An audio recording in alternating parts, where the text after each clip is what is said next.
Parliament ఎన్నికల నేపథ్యంలో నాగర్ కర్నూలు జిల్లా కల్వకుర్తి నియోజకవర్గం మాజీ మంత్రి చిత్తరంజన్ దాస్ నివాసంలో మీడియా సమావేశం ఏర్పాటు చేశారు.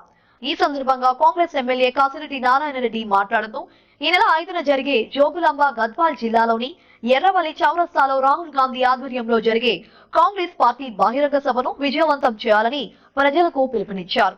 ఈ కార్యక్రమానికి అతిథులుగా జెడ్పీటీసీ బాలాజీ సింగ్ ఠాకూర్, కాంగ్రెస్ పార్టీ కార్యకర్తలు పాల్గొన్నారు. ఉత్సాహంగా పనిచేస్తూ ఉన్నారు. చాలా సంతోషం. ముఖ్యంగా మొదటగా చెప్పాల్సింది ఈ పార్లమెంటు నాగర్ కర్నూలు పార్లమెంటు నియోజకవర్గానికి మరి యువరాజుగా మేము పిలుస్తాం కాబట్టి వారు రాహుల్ గాంధీ గారు ఎర్రవెల్లిలో గద్వాల కాన్స్టిట్యూన్సీలో 5 నాడు పెద్ద బహిరంగ సభ జరగబోతుంది.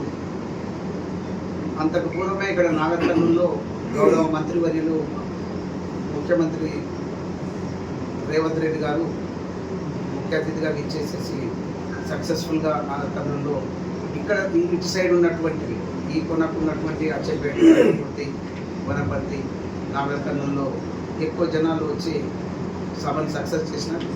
అదేవిధంగా మరి అక్కడి నుంచి చాలా ఎక్కువగా భారీగా వస్తారు. వాస్తవానికి చెప్పాలంటే గద్వాలు, కొల్లాపూర్, వనపర్తి, అలంపూర్ నుంచి ఎక్కువగా వస్తారు. మరి 2 రోజుల క్రితమే గౌరవ ఇన్ఛార్జి మంత్రివర్యులు జూపల్లి కృష్ణారావు గారు మీడియా సమావేశం కూడా ఏర్పరిచి చెప్పడం కూడా జరిగింది. అదేవిధంగా ఇక్కడి నుంచి కూడా ఇక్కడ ఉన్నటువంటి ముఖ్య నాయకులు మరి ముఖ్యమైనటువంటి కార్యకర్తలు ఎర్రవెల్లిలో జరిగేటువంటి రాహుల్ గాంధీ గారి కోసం జరిగేటువంటి బహిరంగ సభకు రావాల్సిందిగా కల్వకుర్తి నియోజకవర్గం నుంచి కాంగ్రెస్ శ్రేణులకు నేను